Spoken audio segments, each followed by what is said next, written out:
Reef DVM's coming at you today with a good way to use a ham. It's Thanksgiving time around the place, and we had turkey yesterday, but man, I've just made some great rosette cookies today, and I'm going to take this 7 pounds of ham and use it in the oil that we made the rosettes with, because I don't want to waste the oil. And gosh, I've got this big porker of beauty that I just want to eat. You gotta love these nuggets of ham. You thaw them out completely and then literally pat them down. You don't want any water on these natural hams, folks. They've got a lot of juice inside, and that juice is liquid. And you're going to put them into a deep fat fryer. You just want to make sure that you don't burn down your house or blow up your garage. I like to take a rib rub. This is my own family's recipe, and I put it on heavy on both sides of the ham. Now, this ham was done in August, and it was smoked. It's a pig that we picked up here locally in our 4-H group. Just a fantastic little porker. Did real well in show, and he went to auction, and we picked him up, and I've just loved him. Just been a great source of pork for the family here for the fall. So I'm putting on my rub, and I'm putting it on real generous. Try to get it even on the crust areas of the skin there and stuff, and I just pat it down and let it sit. I head out in the garage, and I want to make sure I don't fill over the maximum line in my turkey fryer. That would be just a mess, okay? So I get the Camping Chef stove going, get it fired up, and then I set it about medium. I find that if you get it too hot too fast, all you're going to do is, make a flippin' mess out of it with the hot oil. My temperature I'm shooting for is about 340 degrees. Now, I know a lot of people say use 350, but just gives me way too much splatter and fry up, especially if there's any water in that ham. And I don't want that.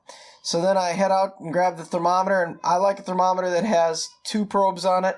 This little thermo unit here has just done really well for me. I've really enjoyed it. It works great. I've got the first thermometer probe on it. I'm going to use that just to start with, just to get the temperature of the oil. And then I'll add the other one, which will eventually stick in the ham.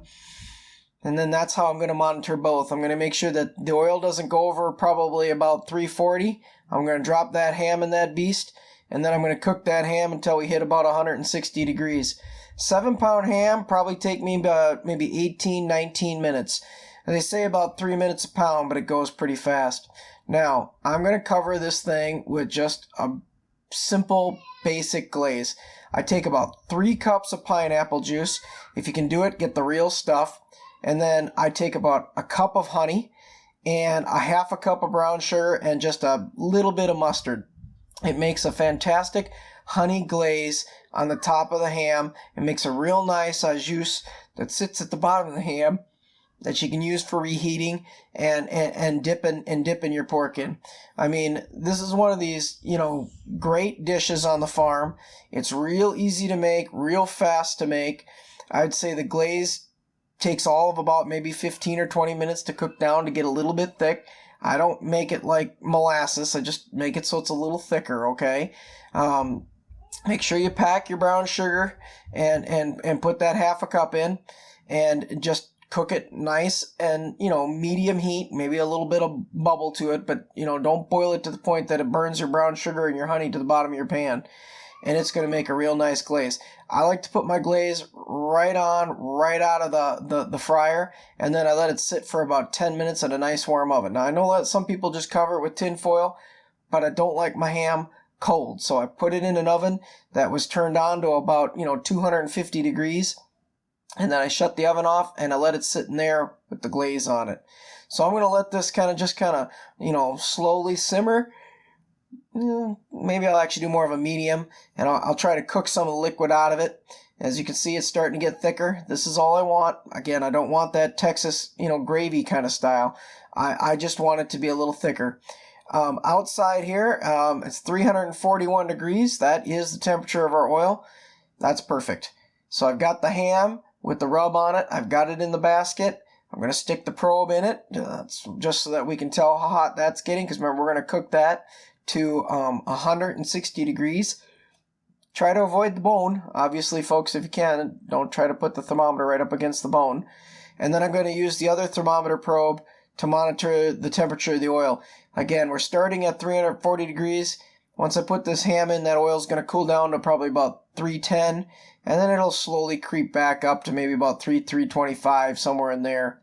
When you set this in, go slow. If you have any water in that ham, if there's a lot of juice in that ham, just be careful, folks. It does tend to come up fast because that water gets crackling when you drop this thing in.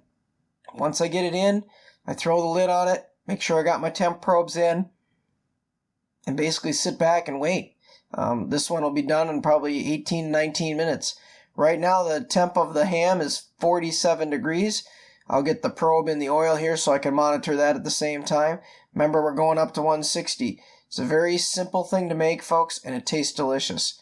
So here we are. The temperature of the oil is 336. The temperature of the ham is 60 degrees. We've been at it here for about 5 minutes.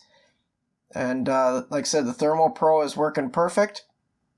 And it's cooking away. Oh, just makes it smell great out here.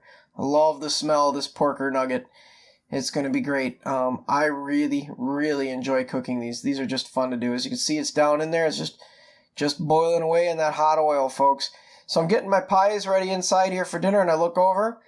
18 minutes later at 312 degrees. Inside that ham is 161. Out I go. We're going to just turn this thing off. I like to let it sit for a minute or two. Just kind of cool off a bit. I'll take the cover off it. I'll get my temperature probes out of the way. And then we'll bring out a big roaster and we'll get this thing out of here.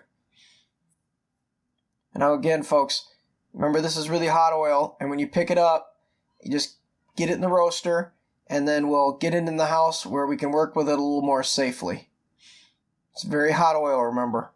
Oh, look at that thing. That is one gorgeous chunk of meat.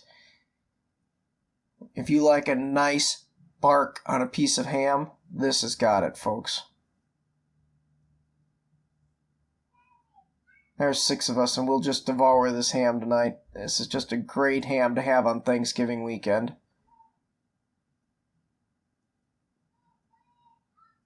I pass this off to my daughter here. Into the house she'll go. What we're going to do is we're going to stab this beast, and it's kind of stuck a little bit there to the bottom of the aluminum pan. Just going to get that thing popped free. There we go. And we're going to set it back in that roaster because it's nice and hot. And we're going to start getting the glaze on top of that. And I take that glaze, which has been kind of simmering over on the stove, and I pour about half of it on. Mush it around a little bit. And then I'm going to flip it over, and I'm going to pour the rest of it on. Remember, this is just a nice, basic honey glaze. This thing is 161 degrees on the inside, darn near close to 300 on the outside. This glaze just soaks in instantly into that bark. Get this thing flipped here. It takes a couple big old forks to do it. You certainly don't want to touch it. It's really hot, folks. Remember, this is a 7-pound ham of goodness. Nothing like a farm fresh ham for the holidays. I'm just going to pour the rest of this right on top. And I'm going to let it sit for about 5 to 10 minutes in a 250 degree oven. Because again, I don't want it getting cold. But I want that juice to just soak into that beast. Then we're going to cut this thing up and serve it with some good old-fashioned farm vegetables. And some dressing. Oh, big old glass of milk. And just enjoy dinner, folks. This is going to be great.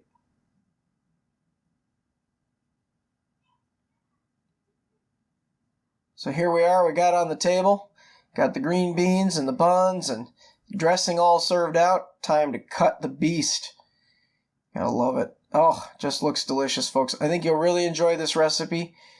Be safe and enjoy deep fat frying a ham. It's a wonderful thing to do. And like I said, it'll cook up great for you. This is a 7-pound natural ham that we did our own honey glaze on. It's just excellent, folks. Now look at that. That is just beautiful, moist pink meat. Thank you for watching, folks. I hope you enjoy the recipe on how to deep fat fry a ham. Take care.